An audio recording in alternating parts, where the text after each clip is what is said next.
Hi guys, this is Carrie. Welcome to A Crone's Life. Today I have some exciting news, some, I don't know, unexpected news. And for those of you who have followed me for the few years I've been on YouTube, you'll know that I've struggled with reading lately. I say lately because I've spent my entire life being an avid reader. So, yeah, I've read way too many books because some of them weren't great, but I wanted to get through them. So I have this compulsion to finish a book once I start it, but that's a long story. Today I can announce with pride that I am reading and almost finished with Circe by Madeline Miller. And I will tell you that I have read her Song of Achilles as well, and it made me cry. I loved it so much. So today, I want to talk to you a little bit about Circe and the decks that I thought of while I was reading this book. So exciting! Ah! To start out, I felt like the book had a very Grecian feel, of course. It's Greek mythology. And so these decks were the first ones that I thought of to describe like what I was seeing in my mind's eye for the description of Helios's home and Circe's birth. I mean, her mother, the nymph. It unfolded in such a way. I lost some light. Hold on one second. Okay, so I was saying that it unfolded in a way that I just couldn't help but think of John Astrop's artwork, Carolyn Smith's guidance maybe through this deck. This is the Moon Oracle. But I just kind of had these images flashing in my mind as she described in the first few chapters of the book. Now, Circe, I don't want to tell too much about it. I only want to hit on the things that are popular and that, you probably already know about this book. But Madeline Miller was able to take all these myths and stories and weave them together into Circe's story. And I don't recall from my high school days of how Circe's story went, back in the 80s when we thought we knew something about Homer and so on. But regardless of how they all come together, they do. And in this book, it's pretty remarkable. I'm captivated most of the time. I can't put it down. You guys know how that feels. And again, this deck was kind of the first thing, or this artwork was really the first thing that I thought of when I was building this world in my mind. So this is the Moon Oracle, and I don't know if it's still in print or not. It probably is. I think it's on Amazon. Okay, so the second deck, that when the world started shaping and you kind of see the personalities of people, she meets Prometheus, right? Yes, she meets Prometheus before he gets chained up and fed to the crows or fed to the vultures every day. And so this is the spheres of heaven. It's the Sephirot Tarot. Absolutely fits. I mean, fits in the little images in my head. Fits everything perfectly in my mind for this story. Early days, not really knowing why the gods hated humans or why Zeus was afraid of humans having fire and words and language and just trying to understand the difference between. See, I just feel like this is, anyway, it's kind of like Circe here, but she had a female lion, not a male lion. Anyway, yes, I just feel like when you're learning about the gods, and in this story, they're not nice people. They're actually really kind of horrible. And the things that they do and the things that they say for fun, for pleasure, it's just cruelty and meanness. But as you're getting to know them, it's still this very blockish kind of minimal color. I don't know, just something about as you're learning about these things, it's like the colors haven't just seeped into the cracks yet. It's like the details aren't fleshed out yet. And as we go along, we just keep adding more colors, really, that fills the story in. Emotions, thoughts, revelations, all of it is like color that just starts coming into the picture.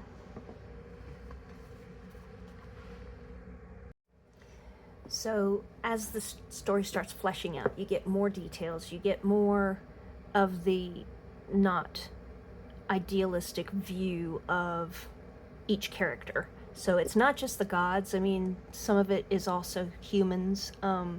Demigods are all through this book as well. This Women of Myth, I think that the art style really shows what went through my mind while I was having the story fleshed out in front of me. You know, you can see kind of the ugliness, but we're still in each picture, we're still limited with our colors. Each picture has a different set of colors, but they're still very limited in the color palette of each one. So we're building more of a story. We're building more details. We're getting more, what would you call it? Specific. And it's not pretty. I mean, it's not a happy story. So you're getting kind of the ugliness of what really kind of goes on. What really goes on. This is a fictional story. I'm not saying it really goes on. But what would make it more real is that things are not perfect. Things are not beautiful and lovely. Just because your father is a god does not make him perfect in any way, shape, or form. So this deck, again, is like fleshing out individuals. Each character is starting to get its own palette, its own color, its own details, but we don't have the full big picture yet. We're still just seeing bits and pieces.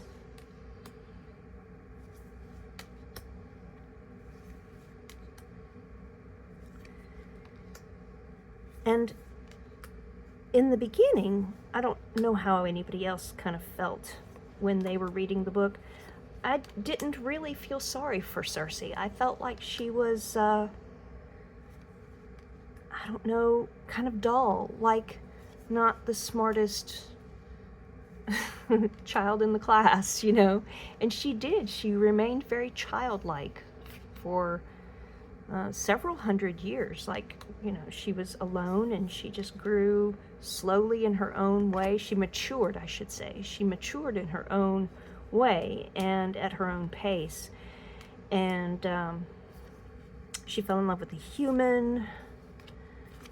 I'm assuming that is common knowledge. I don't want to give away too much of the story, but it was the first opportunity that she had to dive into her powers. So Circe is a witch and a demigod. I would say demigod because her mother, she's immortal, but her mother is a nymph and not a goddess. I don't know how that works, like genealogy. Like I'm not positive about all the things, but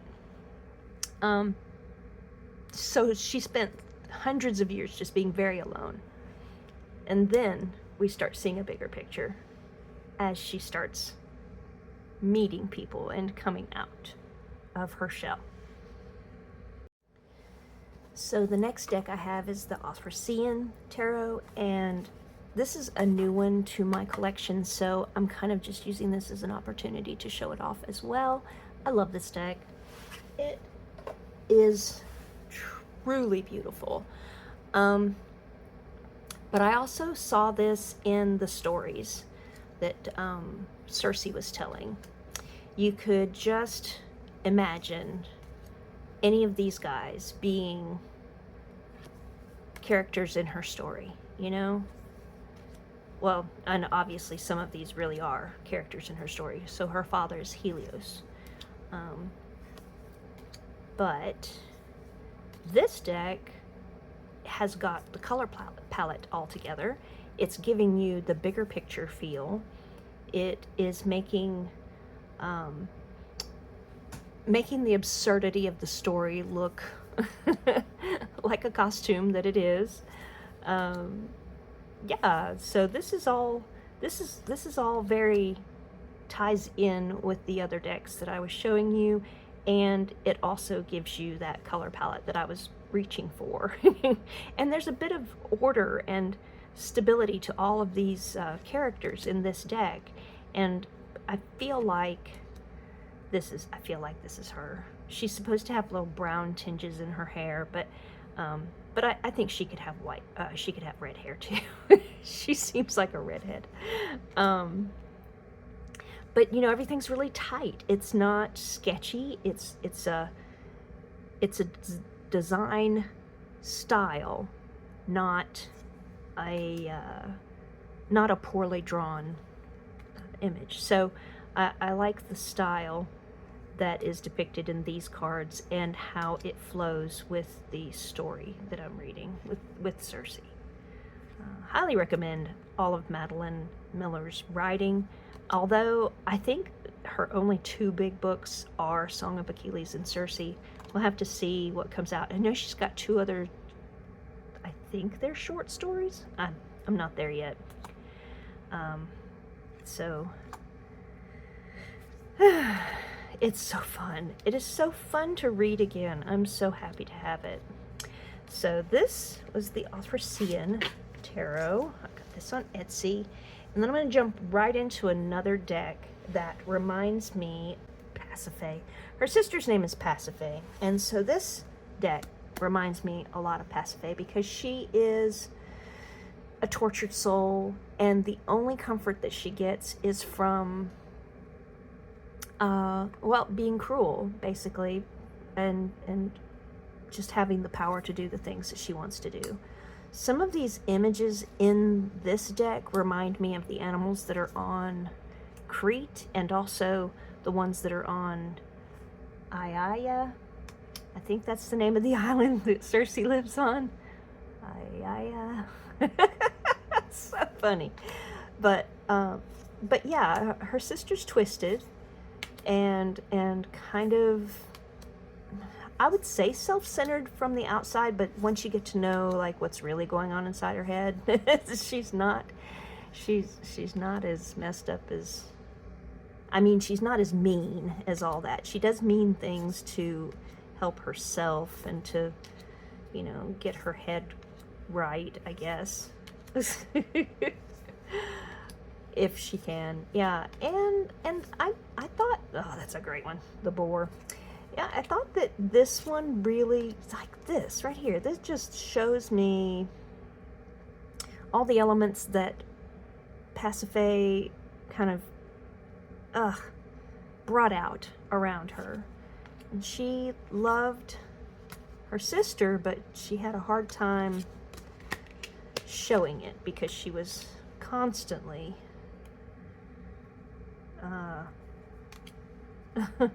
I guess hiding from her real emotions by being mean. I don't know. I'm kind of making things up.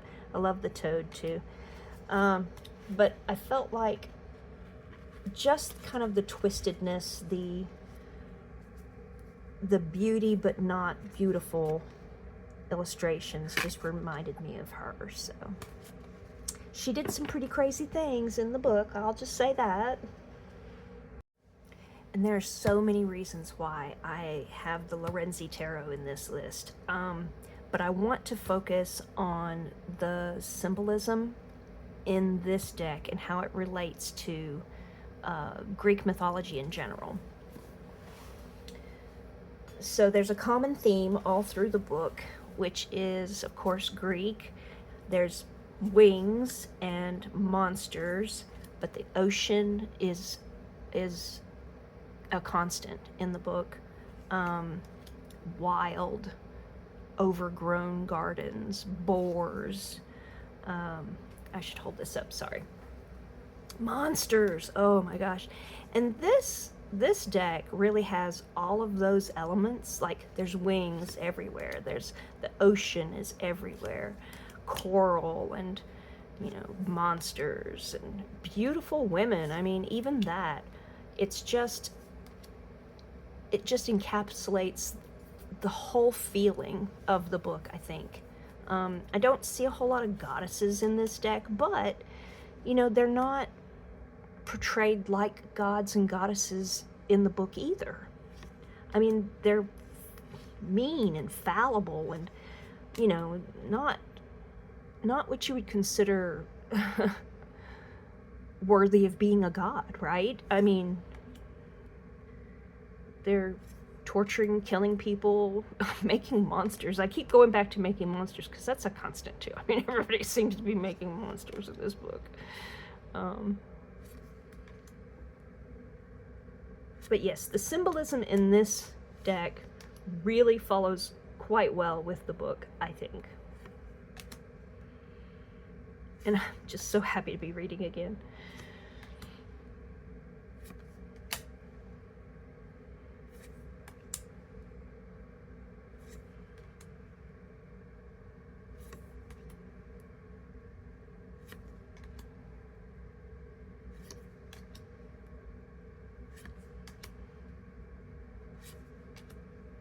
This is a mass market deck. You should be able to find it just about anywhere where they sell tarot decks.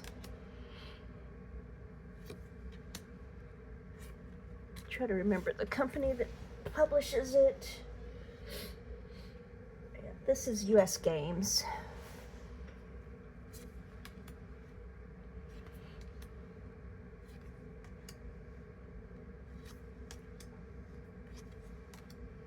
Okay, so that is about enough of that.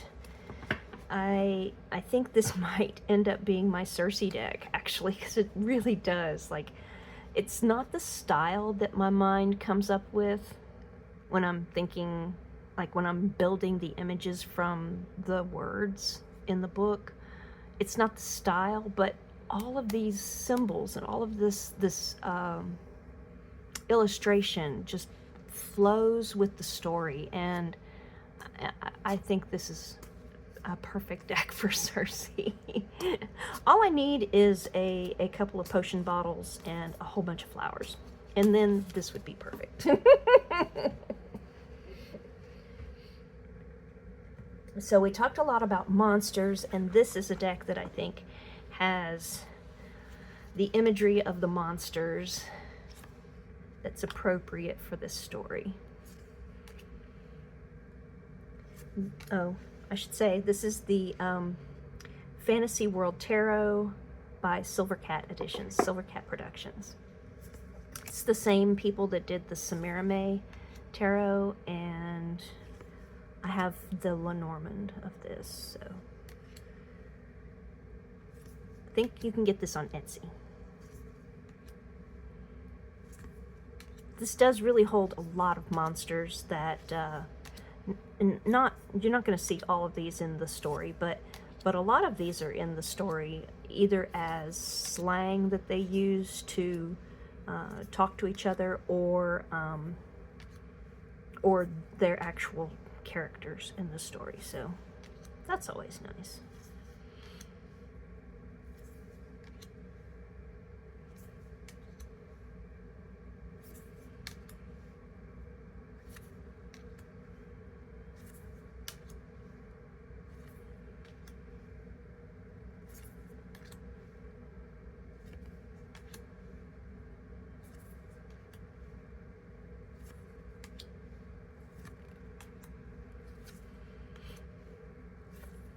This is a fun deck. I'm really glad I got this one too. There's the Hydra. But that is the monster side of it. I wanted to take a minute and show what I think of when I think about the spells that she is learning to do, her teaching herself all of the herbology and you know what the botanics will do for her. And that deck is going to be, well, it's several decks actually. Because you can't pull just one and think of it as spells. But the Earth and Bone Oracle seems to be very on point when I think about her casting spells, because it's not very often that something really deliciously good comes from her spells. It's almost always death and destruction, or it's regret and sadness, or, I mean, it's so it's so opposite of what you would think that kind of power would bring. You would think that you would have like a higher sense of appreciation for yourself and for your abilities, but you know, whenever she does these really big spells, and whenever she casts, whenever she builds potions and casts spells, she's generally not happy with what she's done. So it's really interesting. My husband likes to say, no good deed goes unpunished, and I feel like, you know, that's her story. That's pretty much her whole story, is that she is just looking for her own happiness. And I love this card, especially for this story. This is a great card. But yeah, no good deed goes unpunished is a very apt colloquialism for her existence in this book. Poor thing. It just, every time you turn around, something not great. These two decks make me think about the plants or the botanicals that she would have pulled out of the ocean, fractals of nature, and on land. And this is the, what is it called? Terra Incognita. So this is Urania Press, and this is Olena Us. I get them mixed up sometimes just because of the oddness of their names. But first we're going to look at the Terra Incognita. It just so happens that this is black and white, and I'm not using that as a metaphor for the story. I'm just thinking about this one really displays the power of the plants better than any of my other plant decks. I feel like there's something dynamic and magical about these images, and I would imagine using these in spell work, in potions, in in life as a witch.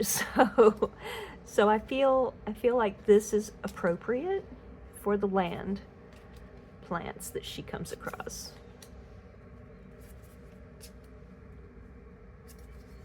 In the book, I have not been to a part where she collects from the ocean, but I do believe she would. I mean, walking along the shore, I believe she would pull powerful things, powerful plants, powerful animals from the ocean.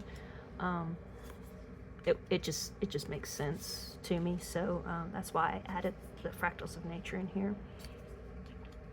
This is one of my very, very, very favorite oracles, by the way. I do adore this oracle. And last one for now. So, fractals of nature. What is so powerful to me about this oracle is the phrase that they have written on each card. It is like a spell, and it's beautiful, beautiful. I've always enjoyed Henkel's work. I'm probably saying his name wrong, but it's Henkel or Henkel.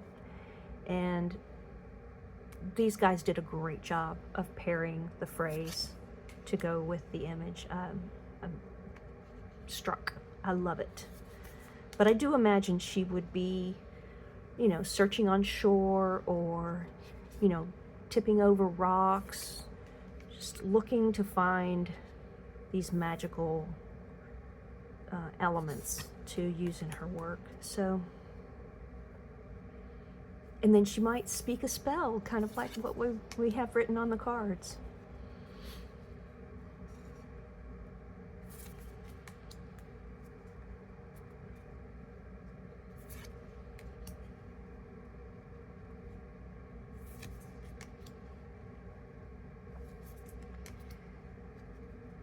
So I started reading again after my brother's birthday.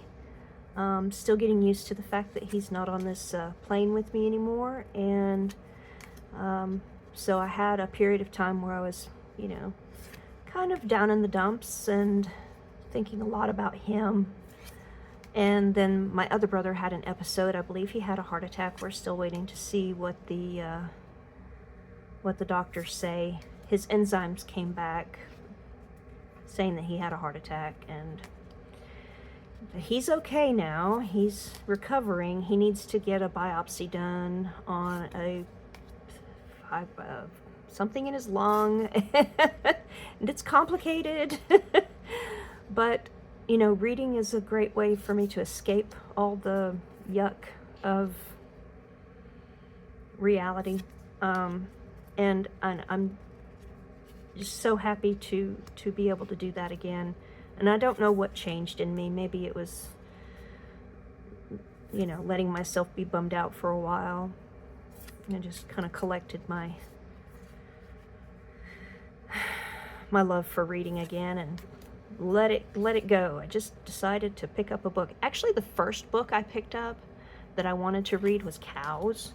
And I got through the first chapter, and then I was like, I'm not so interested in this. And then I had a friend, this funny friend, and she said, do you even like fiction? Because, you know, if you guys know what Cows is about, it's it's pretty easy to say that it's not fiction. Anyway, but I wasn't digging it, so I decided to pick up Madeline Miller's Circe book, and I'm so glad I did. I'm just enraptured by her storytelling. Okay, I think I'm pretty much done with this deck to show you. I don't think I have any other decks to illustrate what I see in my head when I'm reading this book, but I think you've got a pretty good idea, and I think this was fun to do. If you guys can think of books that you've read, and if they have like tarot decks that really encapsulate those images that you create in your mind, I'd love to see them. I hope you guys can think of something too. But the other thing I wanted to share with you before I go is I've been crocheting a lot. So I'm going to have some crochet pictures up here, hopefully. But I went to a party last night, and this little girl, she's 5 years old, her name is Corbin. She fell in love with something I had not even finished yet. It was going to be a it was going to be a poncho first, and then I wanted to turn it into a bolero. I decided it's a huge rectangle, I could just turn it into a bolero. And she asked if she could give it to her mother when it was a bolero, and I was like, I have no problem with that. But after she played with it for a couple of hours at the party, I told her she could just have it. I mean, it's just a big rectangle. It's super soft and super pretty, and I get why she liked it. But her adoration of that simple rectangle, it made me feel so good, guys. It made me feel so good. So I'm working on a shirt right now for a friend of mine named Libby. She's a beach goer, and she would wear this kind of a beachy top. I hope she'll wear it all the time. But I'll have some pictures of the process that I'm going through with that one, and then a couple of other things that I've made because I've just been on a tear doing crochet. So that was the last thing I wanted to talk about. I might put up some pictures from my husband's fishing trip that he took at the beginning of the month. He went up close to Alaska, not in Alaska, but there's some great photographs, and I might put those at the end as well. I'm trying to think if there's anything else. I got to spend some time with my granddaughter this month. That's always a joy. But I can't show you pictures of her. You can just be happy for me. Yay! You got to see Elena. And it's going to be a minute before I get to see her again, so I'll just have to go through my pictures and get all those warm fuzzies from my memories. So, okay, guys, I hope that this made any kind of sense at all. I hope it's tolerable to watch and listen to, and I hope you guys have a great week. And you guys take care. Bye.